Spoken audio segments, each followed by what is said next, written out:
मित्रों नमस्कार। स्वस्थ रहने की सलाह कार्यक्रम में आप सभी का स्वागत है। मनुष्य को कई तरह से स्वास्थ्य संबंधित परेशानियों का आए दिन सामना करना पड़ता है। विभिन्न तरह की बीमारियों से बचाव के लिए हम क्या उपाय करें, इसके लिए हम हर हफ्ते अनुभवी चिकित्सकों की सलाह आपके पास पहुंचा रहे हैं ताकि आप उन पर अमल करके सुखी और स्वस्थ जीवन व्यतीत कर सकें। मनोरोग एवं नशा मुक्ति विशेषज्ञ डॉक्टर वंदना पाटीदार ने मानसिक तनाव दूर करने के संबंध में महत्वपूर्ण जानकारी प्रदान की। नमस्कार, मेरा नाम डॉक्टर वंदना पाटीदार है। मैं एक मनोचिकित्सक और नशा मुक्ति रोग विशेषज्ञ हूँ। आज हम मानसिक स्वास्थ्य के बारे में बात करेंगे। मानसिक स्वास्थ्य भी हमारे शारीरिक स्वास्थ्य जितना ही महत्वपूर्ण होता है। भारत में लगभग हर 7 में से एक व्यक्ति को कोई ना कोई मानसिक समस्या है, और अगर हम बात करें डिप्रेशन की, जो कि बहुत कॉमन बीमारी है, तो हर 20 में से एक व्यक्ति डिप्रेशन का शिकार है। इतनी मात्रा में मानसिक बीमारी होने के बावजूद लोग अक्सर इसके विषय में बात करने से बहुत कतराते हैं। लोगों को लगता है कि लोग क्या कहेंगे, कोई क्या सोचेगा अगर किसी को बताया कि मैं तनाव में हूँ, या मुझे नींद नहीं आ रही है, मुझे भूख नहीं लग रही है, या मुझे मन नहीं लग रहा है।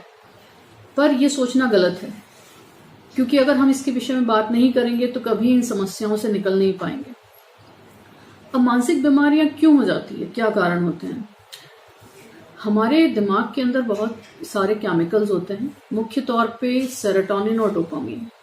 ये केमिकल हमारे मन को, सोच को, विचार को और शरीर को कंट्रोल करते हैं। इन केमिकल्स की अनियमितता की वजह से अक्सर मानसिक बीमारियां पैदा होती है। इन मानसिक बीमारियों के मुख्य तौर पे लक्षण जो हैं वो नींद न आना, भूख न लगना, घबराहट रहना, बेचैनी उठना, सरदर्द होना, शंका, शक वहम का होना, किसी से बात करने की इच्छा न होना, अकेले रहना, कामकाज पर प्रभाव पड़ना, याददाश्त में कमजोरी आना, कानों में ऐसा लगना जैसे कोई आवाज़ सी आ रही है, व्यक्ति अकेला रहने लग जाता है, नशे की तरफ जाने लगता है। तो यही प्रमुख लक्षण होते हैं जो कि मानसिक बीमारियों की वजह से लोगों को देखने को मिलते हैं। विभिन्न प्रकार की मानसिक बीमारियां होती है, जैसे कि डिप्रेशन, घबराहट की बीमारी जैसे कि एंजाइटी डिसऑर्डर, ओसीडी की बीमारी जिसमें व्यक्ति बार बार हाथ धोता है, बार बार किसी चीज़ को चेक करता है। कभी उसे लगता है कि शायद दरवाज़ा ढंग से नहीं लगा तो उसके ताले को चेक करेगा, उसे लगता है कि शायद मैंने गिनती सही नहीं गिनी तो बार बार किसी चीज़ को काउंट करेगा, हाथ बार बार धोएगा, गंदगी का वहम रहेगा। इसके अलावा शिज़ोफ्रेनिया, जिसके अंदर शंका और शक वहम बहुत ज़्यादा होता है। व्यक्ति को शक होने लगता है कि जैसे कोई उसके पीछे पड़ा है, कोई शायद उसे मारना चाहता है, कोई उसकी प्रॉपर्टी लेना चाहता है। यहाँ तक कि उसका शक इतना बढ़ जाता है कि वो अपने घर वालों पे भी शंका करने लगता है। इसके अलावा अकेला बैठा बैठा मुस्कुराता है, आपस में खुद से ही बातें करता है। यही कुछ प्रमुख मानसिक बीमारियों के लक्षण हैं। अभी हमने मानसिक बीमारियों के लक्षण के बारे में बात की कि क्या क्या लक्षण होते हैं जो हमें व्यक्ति में देखने को मिलते हैं। इसके बाद हम बात करेंगे कि इन मानसिक बीमारियों से कैसे बचा जाए, क्या किया जाए कि हमारा मानसिक स्वास्थ्य सही रहे और हमें कभी भी इस तरह की बीमारियों का सामना ही ना करना पड़े। इसमें सबसे महत्वपूर्ण है नियमित तौर पे योग, प्राणायाम, मेडिटेशन आदि का करना, क्योंकि ये चीज़ें हमें तनाव मुक्त रखती है। आजकल की तेज रफ्तार जिंदगी में सभी के पास कुछ ना कुछ तनाव तो है।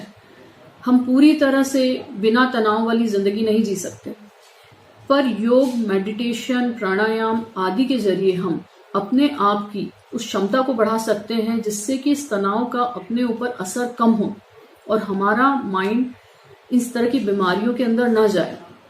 इसके अलावा लोग आजकल फोन में ज्यादा रहने लगे हैं। सोशलाइजेशन जिसको कहते हैं, सामाजिक व्यवहार, वो कम होता जा रहा है। वो भी एक कारण है कि क्यों ये मानसिक बीमारियां बढ़ रही है। हम जितना लोगों से मिलते जुलते हैं, जितनी बातचीत करते हैं, जितने हम बाहरी वातावरण में दोस्त बनाते हैं, फेसबुक या ऑनलाइन नहीं, उतना ही हमारा मन स्वस्थ रहता है, खुश रहता है। अगर आप अकेले रहने लगेंगे तो अकेलापन भी इन मानसिक बीमारियों को पैदा करता जाएगा। इसके अलावा अच्छा खान पीन, सात्विक भोजन, वो बहुत महत्वपूर्ण है। एक और बहुत बड़ी समस्या जो आजकल देखने को मिल रही है वो है नशे की तरफ लोगों का बढ़ना। क्योंकि जैसा कि मैंने कहा कि तनाव आजकल हर जिंदगी में है, हर किसी को तनाव है किसी ना किसी बात का, तो लोगों को ऐसा लगता है कि कोई ना कोई नशा करके वो इस तनाव से मुक्त हो सकते हैं। उन्हें अच्छी नींद आ जाएगी या उनका मन शांत हो जाएगा, तो चलो एक सिगरेट पी लेते हैं, चलो 1-2 पैग लगा लेते हैं, चलो अफीम ले लेते हैं थोड़ा सा। पर ये सारे नशे जो हैं वो उस आदमी को तनाव मुक्त नहीं करते हैं, वो तो क्षणिक तौर पे उसके दिमाग को हल्का कर देते हैं, पर तनाव तो उसकी जिंदगी से गया नहीं। तो जब उस नशे का असर खत्म होगा तो उसको उस तनाव का एहसास और भी ज्यादा होगा और तीव्रता से होगा। उस तीव्रता को कम करने के लिए वो दोबारा नशा लेगा। इस तरह वो धीरे धीरे नशे का आदी हो जाएगा। मतलब तनाव मुक्त तो हुआ नहीं, पर नशे की बीमारी और साथ में हो गई। तो ये दो बीमारियां साथ में हो जाती है। तो इसलिए बहुत महत्वपूर्ण है कि नशे का सेवन ना करें। नशा किसी भी प्रकार की दवाई नहीं है। ऐसा नहीं है कि नशा करने से डिप्रेशन दूर हो जाएगा, एंजाइटी दूर हो जाएगी या आप खुश रहने लगेंगे। ऐसा नहीं होता है। उससे बचना बहुत महत्वपूर्ण है। अब बात करते हैं उपचार की। तो अगर हमें अपने आसपास या हमें अपने अंदर इस तरह जो मैंने आपको पहले लक्षण बताए थे मानसिक समस्याओं के, अगर वो देखने को मिलते हैं, तो उस स्थिति में पहले तो जो मैंने आपको उपचार के लिए चीजें कही, आप वो करके देखें। अगर मान लीजिए कोई फर्क नहीं पड़ रहा है, 1-2 हफ्ते हो गए हैं, लगातार वही स्थिति बनी हुई है, कोई सुधार की तरफ चीज नहीं जा रही है, तो अपने नजदीकी मनोचिकित्सक से जरूर मिलें। क्योंकि आम जन धारणा है कि शायद इस तरह की रोगों का उपचार नहीं होता है, पर ऐसा नहीं है। हमारे पास बहुत सारी दवाइयां हैं जो कि जिन सेरोटोनिन और डोपामिन नाम के जो केमिकल्स की मैंने बात की थी, उनको बैलेंस करती है। जब वो केमिकल्स बैलेंस होंगे तो अपने आप व्यक्ति के मन, सोच, विचार, व्यवहार, शरीर सब में बदलाव आने लगेंगे और वो पहले के जैसे नॉर्मल होता चला जाएगा। दवाई बहुत महत्वपूर्ण होती है। दवाई के साथ दूसरी भी चीजें जैसे कि काउंसलिंग हो गई या योग हो गया, ये वाली चीजें भी अगर हम साथ में करेंगे तो उससे दुगना फायदा होता है। एक दूसरी चीज जो देखने को मिलती है वो होता है परिवार के लोगों की संवेदना। पारिवारिक लोग कभी कभी बहुत ज्यादा संवेदनशील नहीं होते हैं मानसिक रोगी के प्रति। उनको लगता है कि ये तो जानबूझ के कर रहा है, ये तो ऐसे ही करता है, जबरदस्ती टेंशन लेता है, पर ऐसा नहीं है।